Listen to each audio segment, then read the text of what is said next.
अस्सलाम वालेकुम। एक और व्लॉग के साथ सोहेल रशीद आपसे मुखातिब। आज की इस वीडियो में हम आपको बताएंगे कि वफाकी हुकूमत का जो वीकेंड सरप्राइज़ था वो फ्लॉप कैसे हुआ, और उसके बाद आपसे शेयर करेंगे कि क्यों एक इलेक्शन एक्ट में तरमीम के बाद भी वफाकी हुकूमत की परेशानी कुछ मज़ीद बढ़ गई है, और जो एक जुडिशल पैकेज था वो क्यों दोबारा स्टेक पर लग गया है। और इसके बाद आपसे शेयर करेंगे कि जस्टिस मंसूर अली शाह कैसे प्रिवेल करते जा रहे हैं, और जस्टिस मंसूर अली शाह का अब आना आलमोस्ट यकीनी कैसे हो गया है। और एक फुल कोर्ट मीटिंग, उसका भी दिलचस्प सवाल आपके सामने रखेंगे कि सिचुएशन कैसे इस पूरे रीजन में जा रही है। इसके अलावा आपसे शेयर करेंगे आखिर में पाकिस्तान तहरीक इंसाफ के जो बज़ाहिर ज़ेरे अताब कुछ रहनुमा, कुछ सोशल मीडिया कारकुनान हैं, इस्लामाबाद और पिंडी के जो हैं उनके दरमियान क्या चल रहा है, और जो लाहौर वाले हैं उनके दरमियान क्या चल रहा है। और ये दो डिफरेंट सिनेरियोज जो आपके सामने रखेंगे, कुछ दिलचस्प खबरें हैं। तो सबसे पहले तो फ्लॉप जो एक सरप्राइज़ था उसकी कहानी आपसे मैंने शेयर किया था कि ये वीकेंड जो है ना, ये ख़तरनाक भी हो सकता है, क्योंकि वफाकी हुकूमत का प्लान कुछ ऐसा था। आपको याद होगा कि इलेक्शन एक्ट में तरमीम बड़ी स्पीड से पास की गई, कौमी असम्बली से, फिर सेनेट से, एक ही दिन में ये मश्क पूरी हुई।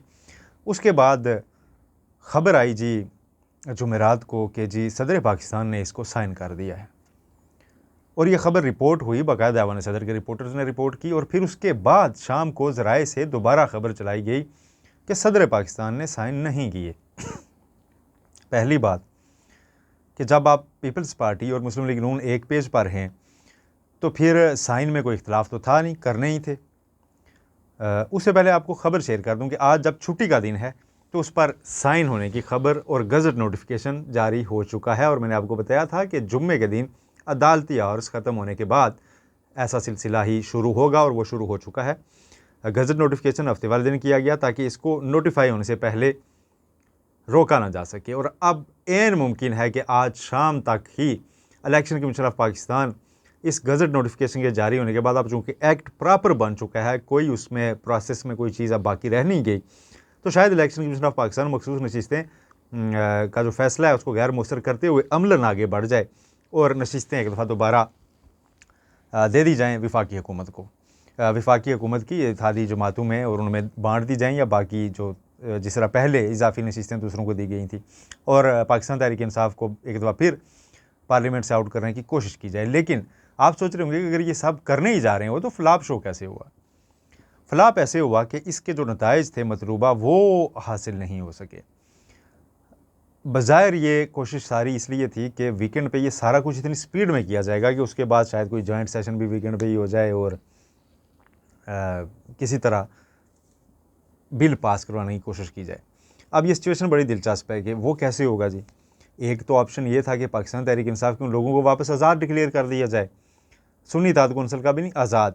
यहाँ पे मुश्किल ये बाद में उनको पेश आई है जी कि सुन्नी इत्तेहाद कौंसिल का तो इलेक्शन कमीशन ने पहले डिक्लेयर कर चुका हुआ था। अब अगर सुप्रीम कोर्ट का फैसला नहीं भी मान रहे तो उनको आज़ाद कैसे डिक्लेयर करेंगे।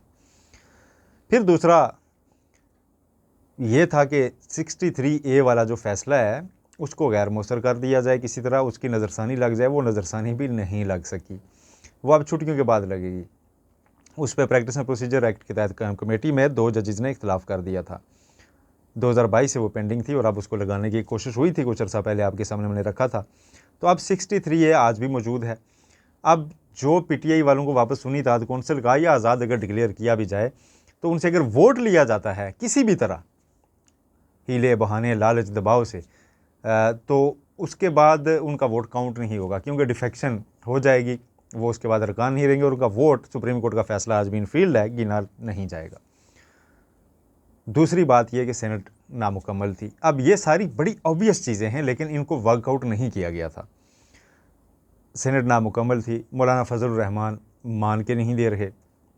इन सारी सिचुएशंस में एक चीज़ ये खुली है जी कि कम अज़ कम 1 महीना तो आप अमलन किसी आइनी तरमीम की तरफ नहीं जा सकते। आप ज़्यादा से ज़्यादा ये कर सकते हैं कि नशिस्तें वापस लेके एक सीन क्रिएट कर दें। लेकिन इससे पहले कि हुकूमत ये करती, कल के दिन चीफ जस्टिस साहब के इत्तफाकन रिमार्क्स ऐसे आ गए और उसके बाद जस्टिस मंसूर अली शाह की एक ऑर्डर शीट आ गई जिसमें उन्होंने लिख दिया कि इम्प्लीमेंटेशन तो लाजिम है। और आज जब मैं आपसे मुखातिब हूँ तो यहाँ पर हम बेसिकली साथ ही सेमिनार चल रहा है। जस्टिस मंसूर अली शाह को उसमें मदऊ किया गया है। जस्टिस मंसूर अली शाह खिताब करेंगे कि अदालती अहकामात पर अमल दरामद में जो चैलेंजेस हैं उनको कैसे दूर किया जाए, और एक और क्लियर मैसेज आज दे दिया जाएगा। उसकी डिटेल्स भी आपके सामने हम शेयर करेंगे, कुछ देर में वो भी पब्लिक हो जाएंगी।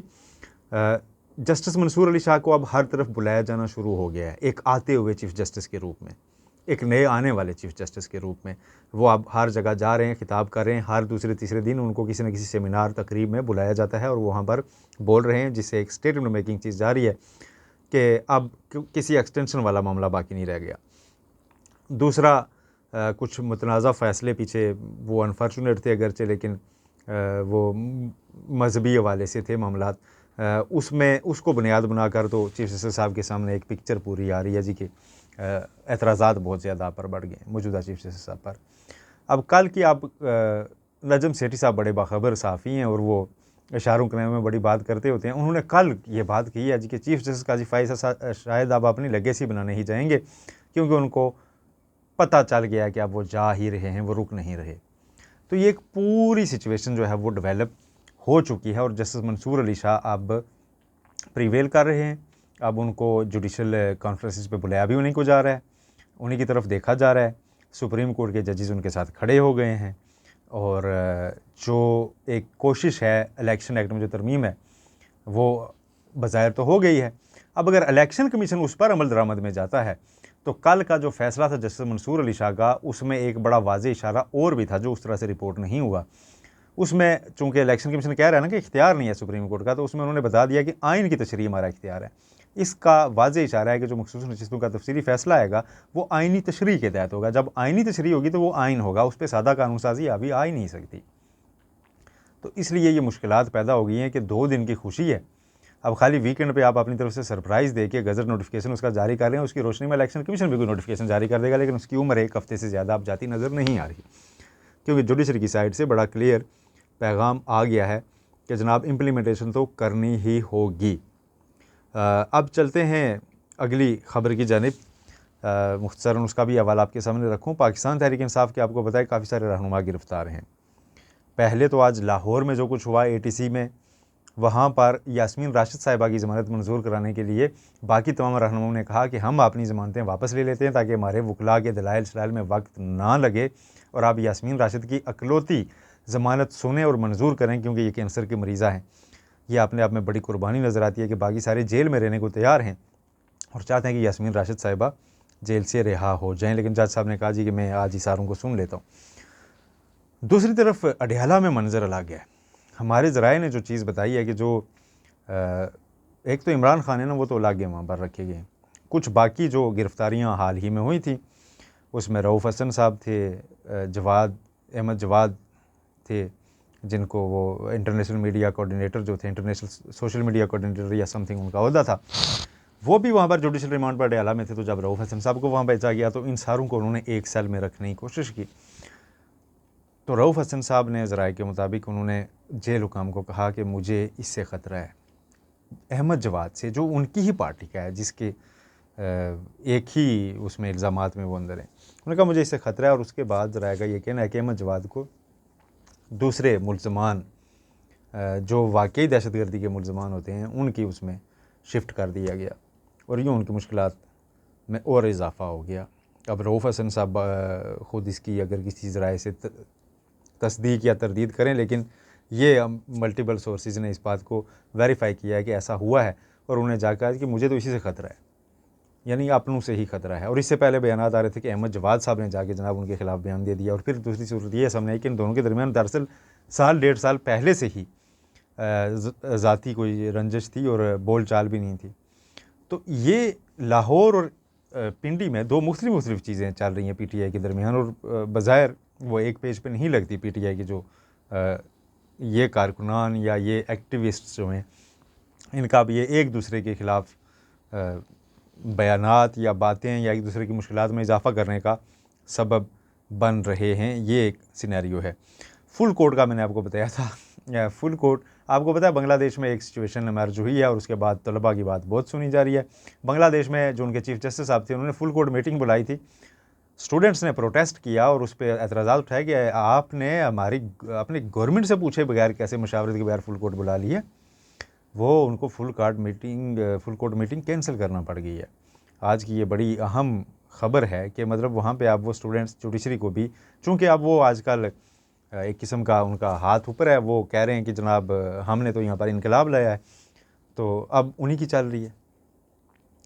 ये अलार्मिंग सी सिचुएशन है अपने आप में, क्योंकि बहरहाल हमारा रीजन एक सा ही है, चूँकि एक है, तो उसमें इन चीज़ों को लोग काफ़ी मिला के फिर सोशल मीडिया पे चलाना शुरू हो जाते हैं। अगरचे पाकिस्तान की सिचुएशन मुझे लगता है कि अभी तक ऐसी है नहीं, लेकिन आगे चल के हो भी सकती है। एंड पे मैं आपको दोबारा दोहरा देता हूँ आज की जो सारी गुफ्तगू है इस कालुब लबाब के, जो मंसूर अली शाह साहब हैं वो अब आ रहे हैं, इसमें कोई दो राय नहीं रहेगी, और चीफ जस्टिस काजी साहब शायद रुखसत ले रहे हैं, ये भी अब बड़ा क्लियर होता जा रहा है। आज जस्टिस मंसूर अली शाह अपने खिताब में क्या कहते हैं वो सिचुएशन आपके सामने रखेंगे। तब तक अपना बहुत ख्याल रखिएगा। अल्लाह हाफिज़।